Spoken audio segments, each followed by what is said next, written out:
Hello, pre-calc. So for do now, you can find the mean, the variance, standard deviation for how many heads you would get if you flipped 50 coins using our Bernoulli calculations. Ready, go, hit pause, you got your answers.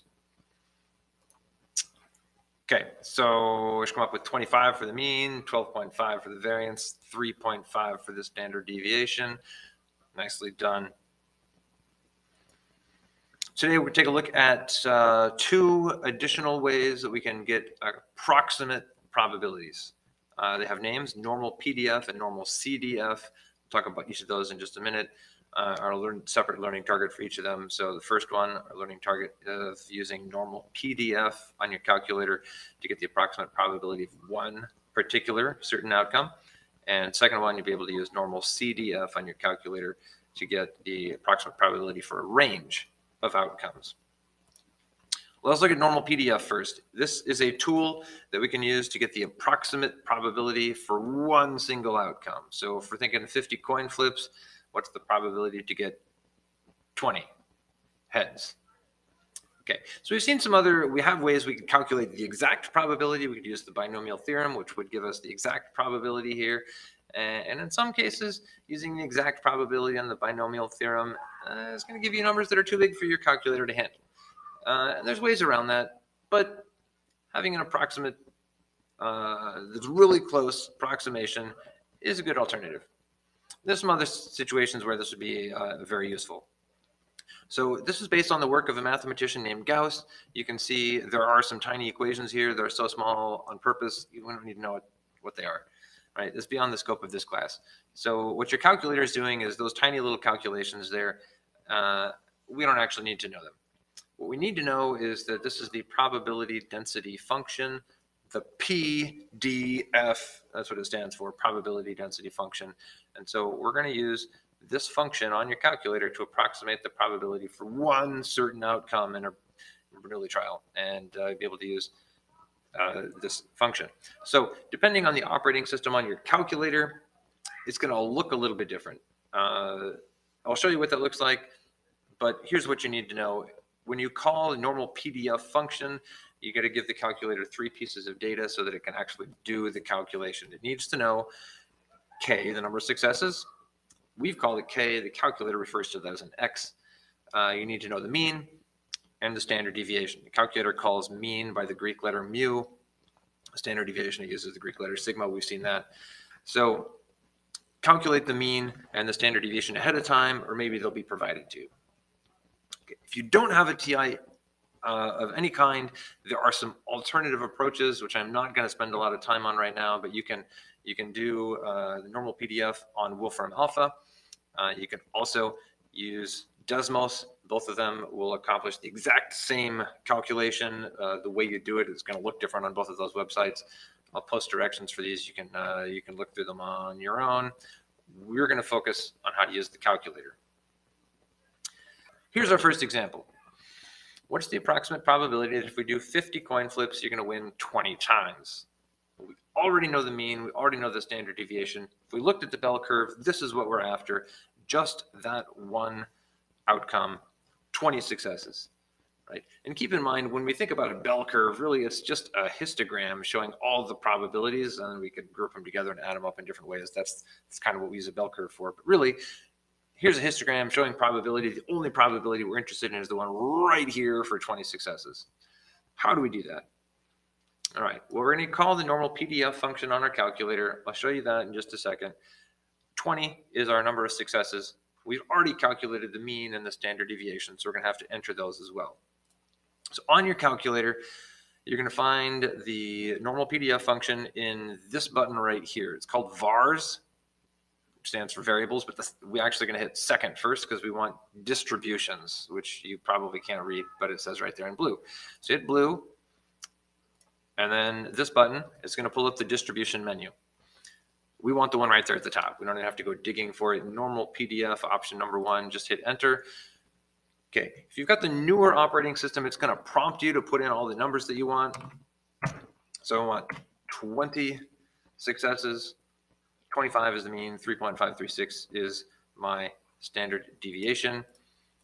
If those are not already there, like they just happen to be there because I typed them ahead of time, then you just type those in there, hit paste, and it'll paste it onto your calculator screen. On the other hand, if you have an older operating system, then instead of prompting you what's the X and what's the mean and so on, you actually have to just type them in here. So when you select out of the menu, it'll paste normal PDF, just the words onto your screen. It'll look exactly like this. And then you'll have to type 20, comma, 25, comma, 3.536, or whatever the numbers are for the problem that you're doing. Okay.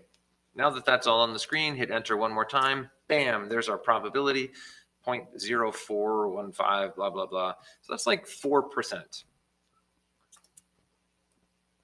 Okay, so probably we're going to enter our probability in decimal form if we're doing this on WAMAP, but maybe it makes more sense to think of this in percent because most of us think better in percent. So 4%.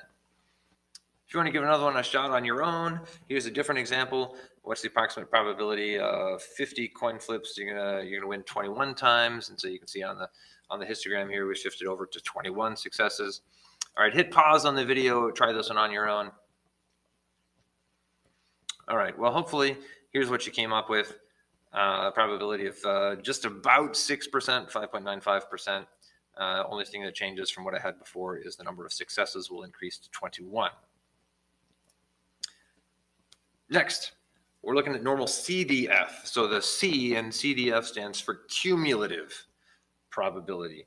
So normal CDF is a tool that we get the approximate probability for a whole range of outcomes. For example, between 20 and 23 heads. So now we're looking at this whole section of probabilities combined, the cumulative probability for that range, right? Well, normal CDF is in that same menu of your calculator. It's going to work pretty much the same way, but you need one more piece of information to type into your calculator. So we need the lower bound, and then the upper bound, then the mean, then the standard deviation. The lower bound is the smaller of those two numbers, so to be further to the left on your bell curve. Upper bound is the larger number of your range, and it'll be the further to the right on your bell curve. Okay, there are some ways to do this, again, on Wolfram Alpha, and I'm not going to go through this right now, but you can type this in there, Wolfram Alpha, it'll do the exact same thing.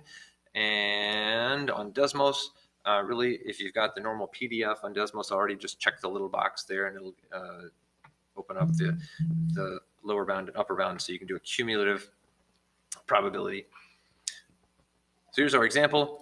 For 50 coin flips, what's the approximate probability that you're going to get between 20 and 23 wins? All right, so we see on our histogram, we're looking at 20 to 23, so it's that whole section. How am I going to type that in there? All right, well, so I'm going to call normal CDF from that same menu on the calculator. Lower bound is 20, upper bound is 23, mean is 25, standard deviation is still 3.536. All right, so on the calculator, I can get rid of that previous work. I don't need that. So second, and then distribution. You can see the button highlighted in red there on my screen. And I'm going to have to go down in that menu to get to normal CDF. Hit enter. And again, it's going to prompt me. So my lower bound was 20. Upper bound was 23. Mean was 25. Standard deviation, 3.536. Okay, if you have the newer operating system, it's going to prompt you like this.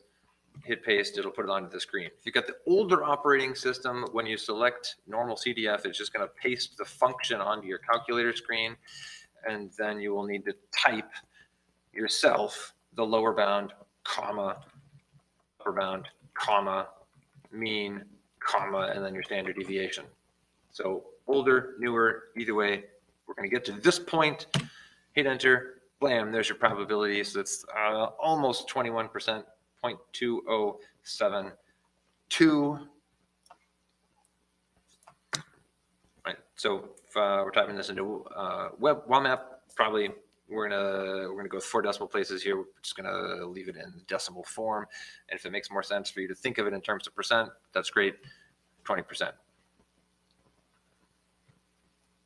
How about try this one on your own? The approximate probability that for those 50 coin flips, you get between 20 and 29 successes.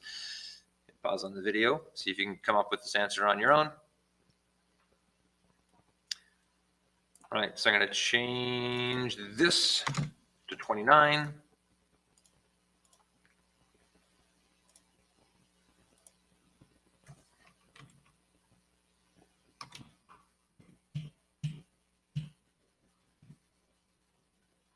So 0.7923.